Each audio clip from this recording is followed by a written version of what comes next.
कोशिश करेंगे कि रास्ते के बारे में इनकी क्या राय है। तो भैया सबसे पहले तो आप हमें अपना नाम बता दीजिए भैया। जी, मेरा नाम मुकेश कोहली है। जी।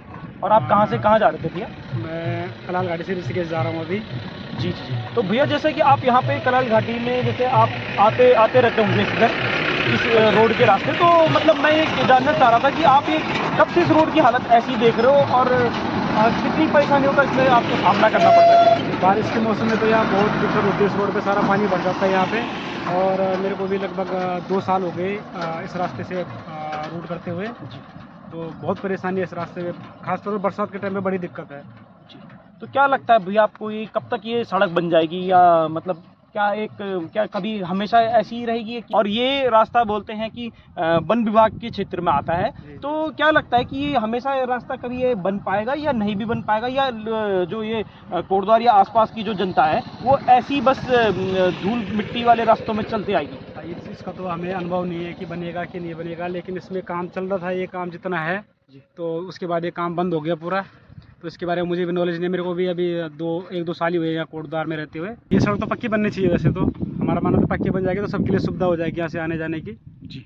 और बाकी बरसात में जैसे आप आवाजाही करते हो, तो बरसात में तो यहाँ पे पूर्णतः ये रोड बंद हो जाती है, तो आपको क्या कहाँ से आना पड़ता है और कितनी दिक्कत का सामना करना? बहुत दिक्कत होती है, फिर हमें यहाँ से जाना होता है, नहर के रास्ते जाना होता है, हरिद्वार होके फिर हम ऋषिकेश जाते हैं। जी जी। तो कहीं ना कहीं देखिए, इसमें अगर ये पुल बन जाता तो 12 माह एक तो इसमें आवाजाही होती और जैसे कि सही होता, सब कुछ बिल्कुल सब चीज ही ठीक रहता, ठीक हो जाता है यहाँ पे। कोटद्वार के अंतर्गत मुद्दों की बात की जाए तो सबसे बड़ा मुद्दा आपको क्या लगता है विकास कार्यों को लेकर? विकास कार्यों को लेकर यही है कि बस ये रोड बननी चाहिए, किसी भी मतलब उसमें किसी को आने जाने में आवाजाही में कोई दिक्कत ना हो, किसी भाई लोगों को, किसी भी काम वाले को। और अधिकतर ये रास्ता सही पड़ता है, कोई काम वाला हरिद्वार जॉब करता हो तो उसके लिए रास्ता अच्छा रहेगा। तो आप देख रहे हो पीछे पुलिया नुमा जो ये पीछे खड़ा है, जो ये स्ट्रक्चर, तो ये हमारे पूर्व विधायक जो कि कोटद्वार से विधायक थे, माननीय हरक सिंह रावत जी, उनके द्वारा देखिए एक नींव तो रखी गई थी, लेकिन इसमें सुप्रीम कोर्ट का कुछ रोक लग गया था, जिस कारण से ये पूरी नहीं हो पाई। तो अब मुझे लगता है कि समय बीते काफ़ी वर्ष हो चुके हैं, तो ये कार्य जो था ये अभी तक अगर पूरा हो जाता तो अभी लोगों को इतने हिचकोले खा के इन खड्डों में, बरसातों में, जो ये 3-4 माह जो बरसात होती है उसमें इतने लंबे यूपी होते हुए जो जाना पड़ता है, वो नहीं जाना पड़ता। ठीक जी, रास्ते की बात भी की जाए, यहाँ पर सड़क के निर्माण की बात की जाए, यहाँ पर लालढांग चिल्लरखाल जो मार्ग है, ये हम समय समय पर यहाँ पर हर बार इसी टॉपिक पे बात करते रहते हैं और करते रहेंगे, आगे भविष्य में भी करते रहेंगे जब तक ये रोड बन नहीं जाती। और प्रयास यही रहेगा कि रोड जल्द से जल्द बने, क्योंकि ये हम इस क्षेत्र के आम आदमी हैं और हमारा कर्तव्य बनता है, जो क्षेत्र का सबसे बड़ा मुद्दा है उस मुद्दे को जनता के समक्ष और शासन प्रशासन के समक्ष लेकर आना। हालांकि सभी लोग इस मुद्दे के बारे में सभी लोग जानते हैं भली भांति से, लेकिन कहीं ना कहीं बात में यहाँ पर इस मुद्दे को भुला दिया जाता है। जैसे ही कुछ समय बाद इस मुद्दे को भुला दिया जाता है, तो हमारा प्रयास यही है कि ये मुद्दा भूले ना कोई भी, और इस मुद्दे के ऊपर सबसे ज़्यादा ध्यान देने की बात है, क्योंकि ये जो मुद्दा है ये सबसे बड़ा मुद्दा यहाँ पर कोटद्वार के अंतर्गत है। और लालढांग चिल्लरखाल मार्ग यदि बन जाता है तो इससे कहीं ना कहीं पूरी कोटद्वार की अर्थव्यवस्था भी सुधरेगी और सभी लोग लाभान्वित होंगे इससे, क्योंकि यहाँ पर इधर जो हमारा इलाका है, यहाँ पर हरिद्वार का जो इलाका है वहाँ पर टूरिस्ट इलाका है यहाँ पर, और तीर्थ नगरी यहाँ पर है, और ना देहरादून और ऋषिकेश में बड़े बड़े अस्पताल यहाँ पर हैं। तो मजबूरी बस यहाँ पर यदि किसी का तबीयत खराब होता है तो इसी मार्ग के रास्ते यहाँ पर जाना पड़ता है, यहाँ पर बीमार व्यक्तियों को लेकर। और अभी इससे पहले यहाँ पर यह मार्ग बंद किया गया था, जब यहाँ पर बरसात का टाइम था तो यहाँ पर बंद किया गया था, लगभग 2 से 3 महीने के लिए यहाँ पर यह मार्ग बंद किया गया था। तो बहुत मिन्नतें करने के बाद यहाँ पर वन विभाग द्वारा ये रास्ता खोला गया और अब ये रास्ता तो खोल लिया गया है, लेकिन जो रास्ते की बात की जाए तो आज से 50 साल या 20 साल या 30 साल पूर्व जो इस रास्ते की स्थिति थी, वो स्थिति अभी भी जस की तस बनी हुई है। और उत्तराखंड अपना अलग राज्य बनने के बाद भी ये जो रास्ता था ये अभी तक भी बन नहीं पाया। प्रतीक, आपने सबसे पहले तो ये बात बहुत बढ़िया करी कि ये एक कोटद्वार की, मुझे लगता है कि एक मुख्य समस्या है। मुझे लगता है कि सबसे पहले यदि अगर कोई भी यहाँ पे अभी विधानसभा चुनाव होने में लगभग 3.5-4 साल का वक्त है, तो मुझे लगता है कोई भी यहाँ पे किसी भी पार्टी का कोई भी यहाँ पे विधायक बनता है, चाहे वो शहर का ही हो, लोकल का ही हो, चाहे वो बाहर का हो, तो मुझे लगता है सबसे पहले प्राथमिकता जो होती है और जो कोटद्वार की जो सबसे मेन समस्या है वो है लालढांग चिल्लरखाल मोटर मार्ग, जो कि हमारे कोटद्वार की लाइफलाइन है। और ये अगर रास्ता, मुझे लगता है तो कहीं ना कहीं यहाँ पे रोजगार में भी बढ़ावा मिलेगा। और कहीं ना कहीं देखिए हमारे सिद्धबली में जो हमारा मुख्य हमारा तीर्थ स्थल है हमारे कोटद्वार शहर का, तो वहाँ पे भी कहीं ना कहीं देखिए हजारों की संख्या में वहाँ पे श्रद्धालु आते हैं दर्शन करने के लिए। तो वो कहीं ना कहीं देखिए, अगर कोई हरिद्वार या देहरादून या ऋषिकेश या रुड़की से आता है तो उसे नजीबाबाद या नहर वाले रास्ते होके आना पड़ता है। तो कहीं ना कहीं अगर ये रोड बन जाती है तो कहीं ना कहीं श्रद्धालु भी यहाँ पर भारी संख्या में आएंगे, और श्रद्धालु अगर यहाँ पे ज्यादा आएंगे तो कहीं ना कहीं लोकल के लोगों को भी रोजगार मिलेगा। और इस पुल बनने से कोटद्वार ही नहीं बल्कि कोटद्वार के आसपास के जितने भी गांव हैं या फिर कोटद्वार से लगे हुए अन्य शहर हैं, उनको भी कहीं ना कहीं यहाँ पे फायदा मिलेगा।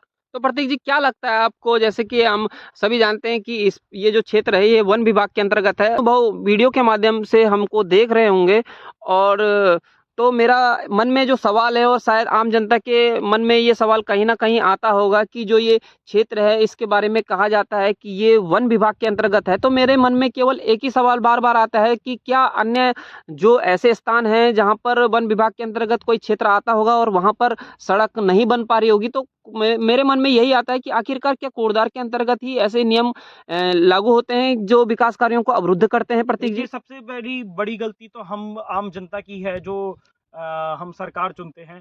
फिर उसके बाद चलो हमने सरकार भी चुन ली, तो हमें कहीं ना कहीं देखिए मुकेश जी, हमें कहीं पे अगर कोई कार्य सौंपा जाता है तो हमें उसे पूर्णतः निभाना चाहिए। जिस चीज़ के लिए हम चाहे तो नेता बने हैं, चाहे हमारा कोई भी काम हो, हमें कोई भी काम अगर असाइन हुआ रहता है तो उसे हम कहीं ना कहीं हमें उसको पूर्णतः निभाना, ये हमारी प्रथम जिम्मेदारी होनी चाहिए। और कहीं ना कहीं देखिए अगर लालढांग चिल्लरखाल मोटर मार्ग बनता है तो बहुत, मैं देखिए 100% है कि कोटद्वार के लोगों को रोजगार भी मिलेगा और कहीं ना कहीं पर्यटन को भी बढ़ावा मिलेगा। और अभी मुकेश जी, मैंने अभी 3-4 दिन पहले एक समाचार पत्र में एक खबर भी पढ़ी थी, उससे मन में इतना मतलब उत्सुकता आई और इतना मतलब मन प्रसन्न हुआ कि चलो यार, देर आए दुरुस्त आए। एक कोटद्वार को एक समाचार पत्र में लिखा था कि कोटद्वार की लालढांग चिल्लरखाल मोटर मार्ग जल्दी होगी खड्डा मुक्त।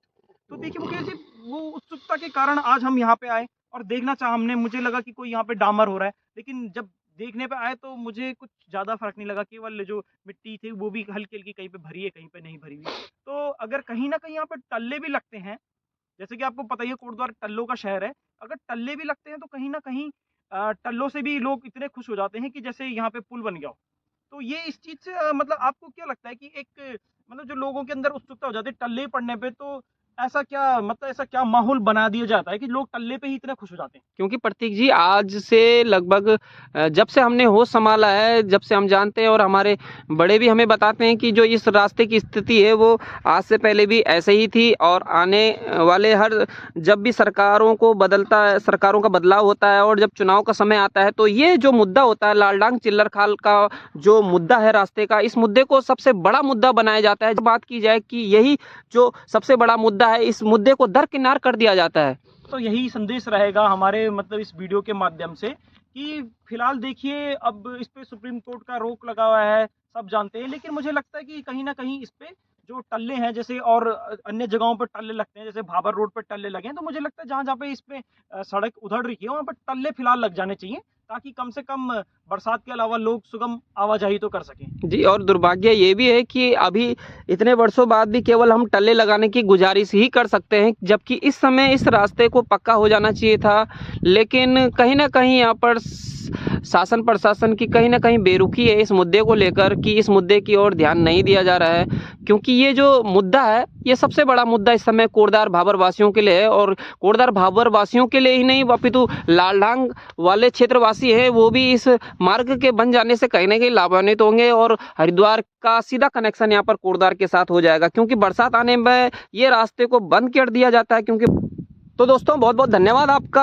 और इस समय हम मौजूद थे लालढांग चिल्लरखाल मार्ग पर, और समय समय पर जब तक ये रास्ते पर कुछ ऐसा स्थायी रूप से कार्रवाई नहीं होती तो समय समय पर हम अपना समय निकाल कर यहाँ पर पहुँचते रहेंगे, जब तक ये रास्ता नहीं बन जाता है। तो अपना साथ, अपना प्यार यूं ही बनाए रखिएगा। तब तक के वास्ते मैं मुकेश ममगाई और मेरे साथ छोटे भाई प्रतीक नौगाई जी आपको मिलते हैं। आगे दीजिए, नमस्कार, जय देवभूमि उत्तराखंड।